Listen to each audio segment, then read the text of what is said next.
ಕಷ್ಟದೊಳನ್ನವ ದುರಿವನ ತ್ಯಾಗಿ ಸೃಷ್ಟಿ ನಿಯಮದೊಳಗವನೇ ಹೋಗಿ ಯೋಗಿಯ ನೋಡಲಿ ಯೋಗಿಯ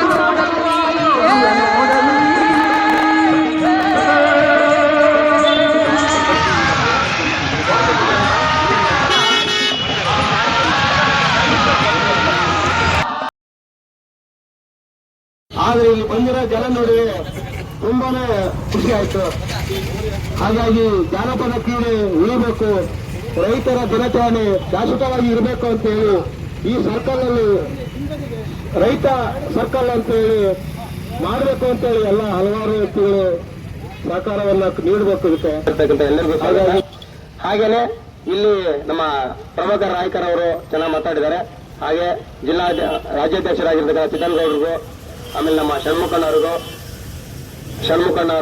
ಹಾಗೆ ಮಾಲೀಕರಾಗಿರ್ತಕ್ಕಂಥ ಜನಾರ್ದನ್ ಮತ್ತೆ ನಮ್ಮ ಕಿರಣಣ್ಣ, ಪುಟ್ಟಳ್ಳಿ, ನಮ್ಮ ಪ್ರವೀಣಣ್ಣವರು, ಆಮೇಲೆ ನಮ್ಮ ಈಶ್ವರು, ನಮ್ಮ ಜಗದೀಶ್ ಅವರು, ಇವರಿಗೆ ಎಲ್ಲರಿಗೂ ಧನ್ಯವಾದಗಳು. ಯಾಕಂದ್ರೆ ನಿನ್ನೆ ಮೊನ್ನೆ ಅವರಿಗೆ ಕರೆ ಮಾಡಿದಷ್ಟೇ ಇದು ಹೆಚ್ಚಿನ ದಿನಗಳಲ್ಲಿ ಇಷ್ಟನ್ನ ಒಂದು 5-6 ವರೆ ಅಷ್ಟು ತಂದಿದ್ದಾರೆ.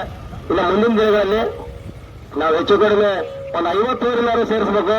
ಅವರು ಇದು ರೈತರ ದಿನಾಚರಣೆ ಆಗಿ ಇರೋದ್ರಿಂದ ಎಲ್ಲರೂ ಅವ್ರ ಸ್ವೇಚ್ಛೆಯಿಂದ ನೋಡ್ಬೇಕು. ಯಾರೇನೋ ಕರೆಯೋದೇ ಇಲ್ಲ, ಬಟ್ ಅವ್ರ ಸ್ವೇಚ್ಛೆಯಿಂದ ಬಂದ್ರೆ ಬಹಳ ಖುಷಿಯಾಗಿರ್ತದೆ. ಇದು ಎಲ್ಲರ ದಿನಾಚರಣೆ. ಎಲ್ಲರಿಗೂ ರೈತರ ದಿನಾಚರಣೆ ಶುಭಾಶಯಗಳು ಹೇಳ್ತಾ ನನ್ನ ಮಾತು ಮುಗಿಸ್ತಾರೆ. ಜೈ ಕರ್ನಾಟಕ. ಪಡೆದಿರುವಂತಹ ಚಿದಾನಂದಗೌಡರು ಜೇಡಿಗೆರೆ ಇವರ ನೇತೃತ್ವದಲ್ಲಿ ಇವತ್ತಿನ ದಿವಸ ಈ ರೈತ ದಿನಾಚರಣೆಯ ಒಂದು ಭವ್ಯ ಕಾರ್ಯಕ್ರಮ ನಡೀತಾ ಇದೆ. ಹಾಗೆ ಒಂದು ಹಕ್ಕೊತ್ತಾಯ, ರೈತ ದಿನಾಚರಣೆಯನ್ನ ಸರ್ಕಾರವೇ ನಡೆಸಬೇಕು ಅನ್ನೋಂಥ ಒಂದು ಹಕ್ಕೊತ್ತಾಯವನ್ನ ಈ ಬಾರಿಯೂ ಕೂಡ ಅವರು ಮಾಡ್ತಾ ಇದ್ದಾರೆ. ಈ ಒಂದು ಕಾರ್ಯಕ್ರಮದಲ್ಲಿ ಉಪಸ್ಥಿತರಿರುವಂತಹ ಈ ರೈತ ಹೋರಾಟದ ಗೌರವಾಧ್ಯಕ್ಷರಾದಂತಹ ಹಿರಿಯರಾದಂತಹ ಪ್ರಭಾಕರ್ ನಾಯ್ಕರ್ ಅವರೇ, ಹಾಗೂ ಷಣ್ಮುಖಪ್ಪನವರೇ, ಹಾಗೂ ಬಹಳ ನಮ್ಮ ಎಲ್ಲ ಗ್ರಾಮಗಳಿಂದ ಆಗಮಿಸಿರುವಂತಹ ರೈತರೇ, ಹಾಗೂ ಅವರ ಹೋರಿ ಹಬ್ಬದ ಒಂದು ಪ್ರಸಿದ್ಧಿಯನ್ನ ಹೊಂದಿರುವಂತಹ ಹೋರಿಗಳೊಂದಿಗೆ ಅವರ ಮಾಲೀಕರು ಕೂಡ ಬಂದಿದ್ದಾರೆ. ಅವರಿಗೂ ಹಾಗೂ ಮಾಧ್ಯಮ ಮಿತ್ರರಿಗೂ ಎಲ್ಲರಿಗೂ ಕೂಡ ನನ್ನ ವಂದನೆಗಳನ್ನು ಸಲ್ಲಿಸ್ತಾ, ಇವತ್ತಿನ ದಿವಸ ರೈತ ದಿನಾಚರಣೆಯನ್ನ ಯಾಕೆ ನಾವು ಆಚರಿಸಬೇಕು ಅನ್ನುವಂತ ಒಂದು ಹೋರಾಟವನ್ನ ನಮ್ಮ ಚಿದಾನಂದಗೌಡರು ಈಗಾಗಲೇ ಹಲವಾರು ವರ್ಷಗಳಿಂದ ನಡೆಸ್ಕೊಂಡು ಬರ್ತಾ ಇದ್ದಾರೆ. ಅವರು ವಿವಿಧ ರೀತಿಯ ಪ್ರತಿಭಟನೆಯನ್ನು ಮಾಡೋದಕ್ಕೆ ಅವರು ಅತ್ಯಂತ ಪ್ರಸಿದ್ಧಿನೇ, ತುಂಬಾ ವಿಭಿನ್ನವಾದಂತಹ ಪ್ರತಿಭಟನೆಯನ್ನು ಮಾಡ್ತಾರೆ. ಈಗ ತಾನೇ ಇನ್ನು ಕೆಲವೇ ದಿವಸಗಳ ಹಿಂದೆ ಬೆಳಗಾಂನಲ್ಲಿ ನಡೆಯುವಂತಹ ಒಂದು ಚಳಿಗಾಲದ ಅಧಿವೇಶನದಲ್ಲೂ ಕೂಡ ಸುವರ್ಣಸೌಧಕ್ಕೆ ಹೋಗಿ ಅಲ್ಲಿ ಹಲವಾರು ನಮ್ಮ ತಾಲೂಕಿನ ಅಭಿಮಾನಿಗಳು, ರೈತರು ಮತ್ತು ಯುವಕರೊಂದಿಗೆ ಅಲ್ಲಿ ಚಲುವರಾಯ ಸ್ವಾಮಿ ಕೃಷಿ ಮಂತ್ರಿಗಳಿಗೂ ಕೂಡ ಸರ್ಕಾರಕ್ಕೆ ಇವರ ಪರವಾಗಿ ಮತ್ತು ರೈತರ ಪರವಾಗಿ ನೀವು ರೈತ ದಿನಾಚರಣೆಯನ್ನ ಯಾಕೆ ಮಾಡಬಾರದು, ರೈತ ದಿನಾಚರಣೆಯನ್ನ ಮಾಡಿ, ಮತ್ತೆ ರೈತ ದಿನಾಚರಣೆ ಅನ್ನೋದನ್ನ ಕೇವಲ ಕ್ಯಾಲೆಂಡರ್ನಲ್ಲಿ ಮಾತ್ರ ನೀವು ಘೋಷಣೆ ಮಾಡಿದಿರಿ. ನಿಮಗೆ ರೈತರು ಬೇಡವಾ? ಈ ದೇಶದ ಬೆನ್ನೆಲುಬು ರೈತ. ಆ ರೈತನ ಪರವಾಗಿ ಒಂದು ರೈತ ದಿನಾಚರಣೆಯನ್ನು ಮಾಡಿದ್ರೆ ನೀವು ರೈತ ಪರ ಸರ್ಕಾರ ಆಗತ್ತೆ ನಿಮ್ದು ಅನ್ನುವಂತಹ ಒಂದು ಮಾತನ್ನ ಅವರಿಗೆ ತಿಳಿಸಿ ಅವರಿಗೆ ಮನವಿ ಪತ್ರವನ್ನು ಕೊಟ್ಟುಕೊಂಡು ಬಂದಿರತಕ್ಕಂಥವರು ನಮ್ಮ ಚಿದಾನಂದಗೌಡರು. ಹಾಗೇನೆ ಅವರ ಒಂದು ಪ್ರತಿಭಟನೆ ಆದಷ್ಟು ಬೇಗ ಫಲವನ್ನು ನೀಡಲಿ, ಪ್ರತಿಫಲವನ್ನು ನೀಡಲಿ, ಮತ್ತು ಈ ರೈತ ದಿನಾಚರಣೆಯನ್ನು ಆಚರಿಸಬೇಕನ್ನುವಂತ ಒಂದು ಅವರ ಹಕ್ಕೊತ್ತಾಯ ನಮ್ಮ ತಾಲೂಕಿಗೆ ಒಂದು ಹೆಸರನ್ನು ತರಲಿ. ಮತ್ತೆ ಇವರಿಗೆಲ್ಲರಿಗೂ ಕೂಡ ಇವರಿಗೆ ಜಾತಿ ಮತ ಪಂಥ ಇಲ್ಲ, ರೈತರಿಗೆ ಜಾತಿ ಇಲ್ಲ, ಎಲ್ಲರೂ ರೈತರಿಗೆ ಜಾತಿ ಅನ್ನೋದೇ ಇಲ್ಲ. ಹಾಗಾಗಿ ನಾವು ಇದಕ್ಕೆ ಸಹಕಾರ ಕೊಡಬೇಕು. ಇಲ್ಲಿ ಸಾವಿರಾರು ಜನ ನಾವು ಸೇರಬೇಕು. ಮುಂದಿನ ದಿನಗಳಲ್ಲಿ ಸಾವಿರಾರು ಜನ ಮುಂದಿನ ರೈತ ದಿನಾಚರಣೆ ದಿವಸ ನಾವೆಲ್ಲರೂ ಸೇರಿ ಚಿದಾನಂದಗೌಡರವರ ಒಂದು ಪ್ರತಿಭಟನೆಗೆ ನಾವು ಅವರ ಕೈ ಬಲಪಡಿಸೋಣ. ಈ ಒಂದು ಪ್ರತಿಭಟನೆ ಇಡೀ ರಾಜ್ಯಕ್ಕೆ ಮುಟ್ಟಬೇಕು. ಬುದ್ಧ ಜಯಂತಿ, ಕನಕದಾಸ್ ಜಯಂತಿ, ವಾಲ್ಮೀಕಿ ಜಯಂತಿ ಜಯಂತಿಗಳನ್ನು ನಾವು ಕೇಳಿದ್ದೇವೆ. ಈ ಎಲ್ಲಾ ಜಯಂತಿಗಳಿಗೆ ಕರ್ನಾಟಕ ಸರ್ಕಾರ, ಕೆಲವು ಭಾರತ ಸರ್ಕಾರ ಒಂದೊಂದು ಜಯಂತಿ ಆಚರಣೆ ಮಾಡಬೇಕು ಅಂತ ಆಯಾ ತಾಲೂಕು ಆಫೀಸಿಗೆ, ಆಯಾ ಇಲಾಖೆಗೆ 25,000 30,000 ರೂಪಾಯಿ ಗ್ರಾಂಟ್ ಅನ್ನು ಕೊಡ್ತಾರೆ. ಇಷ್ಟು ವರ್ಷದಿಂದ ಆಚರಣೆ ಮಾಡತಕ್ಕಂತ ಈ ರೈತ ದಿನಾಚರಣೆಗೆ ಸರ್ಕಾರದಿಂದ ಯಾವ ನೆರವು ಕೂಡ ಇಲ್ಲ. ಹೆಸರಿಗೆ ಒಂದು ರೈತ ದಿನಾಚರಣೆ, ಇದನ್ನ ಶಾಲೆಗಳಲ್ಲಿ, ಕಾಲೇಜುಗಳಲ್ಲಿ, ಸರ್ಕಾರಿ ಆಫೀಸುಗಳಲ್ಲಿ ಅಧಿಕೃತವಾಗಿ ಇದನ್ನ ರೈತ ದಿನಾಚರಣೆ ಆಚರಣೆ ಮಾಡಿದ್ರೆ ರೈತನ ಸಂಕಷ್ಟ ಏನು, ರೈತನ ಬದುಕು ಯಾವ ರೀತಿ ಇರಬೇಕು, ಇದು ಎಲ್ಲರಿಗೂ ಗೊತ್ತಾಗ್ತದೆ. ರೈತ ದಿನಾಚರಣೆ ಪ್ರಾರಂಭ ಮಾಡಿದ್ವಿ. 2016ರಿಂದ ಪ್ರಾರಂಭ ಮಾಡಿದಾಗ 2018 ಇಸ್ವಿಗೆ ಕೃಷಿ ಇಲಾಖೆಗೆ ಒಂದು ಮೇಲಿಂದ ಆದೇಶ ಆಯಿತು, ನೀವು ಸಂಕ್ಷಿಪ್ತವಾಗಿ ಹಳ್ಳಿಗೆ ಯಾರ್ದಾರ ಮನೆ ಹೋಗಿ ರೈತ ದಿನಾಚರಣೆ ಮಾಡಿ ಅಂತ ಒಂದು ಆದೇಶ ಆಯಿತು. 2018ಕ್ಕೆ ಆದೇಶ ಆಯಿತು. ಅಷ್ಟು ಮೇಲೆ ನಾನು ಹೋಗಿ ಕೇಳಿದೆ, ನಾನು ಮನವಿ ಕೊಟ್ಟೆ. ಈಗ ಸಹಿ ಮಾಡ್ಸಕತ್ತೆ ನೋಡಿ, ಒಂದು 100 ಪತ್ರ ಇದಾವೆ, ಮನವಿ ಕೊಡಿ ತೋರಿಸಿ. ಒಂದು 100 ಲೆಟ್ರು ನನಗೆ ಸರ್ಕಾರದಿಂದ ಬಂದಿದೆ, ಅವ್ರಿಗೆ ನಾನು ಬರೆಯೋದೇ ಕೆಲಸ. ಮತ್ತೆ ಅವರು ಅಲ್ಲಿ ಹೋಗೈತಿ, ಆ ಆಫೀಸ್ಗೆ ಹೋಗೈತಿ, ಈ ಆಫೀಸ್ಗೆ ಹೋಗೈತಿ, ಅದೇ ಕೆಲಸ, ನನಗೆ ಇದೇ ಕೆಲಸ. ಇಲ್ಲೂ ಕೂಡ ಪಟ್ಟಣ ಪಂಚಾಯತ್ ಇತ್ತು, ಪುರಸಭೆಗೂ ಕೂಡ ನಾವು ಹಲವಾರು ಸರಿ ಕೊಟ್ಟಿದ್ದೀವಿ, ಈಗ ಕೊಡ್ತೇವೆ. ಹೇಳಿದ್ದೀನಿ ಚೀಫ್ ಆಫೀಸರು ಅವ್ರು ಯಾರು ಅಧಿಕಾರಿಗಳಿದ್ದಾರೆ ಬರ್ಬೇಕಾಗತ್ತೆ ಈಗ ಅನುಮತಿ ತಗೊಳಕ್ಕೆ.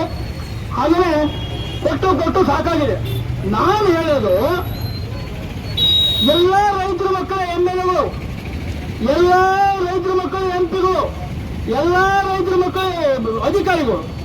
ಆದರೆ ರೈತರು ಮಾಡ್ತಿದ್ದಾರೆ 32 ದಿನಾಚರಣೆಯನ್ನ ಮಾಡ್ತಾ ಇದ್ದಾರೆ, ಜಯಂತಿಗಳನ್ನ ಮಾಡ್ತಾ ಇದ್ದಾರೆ.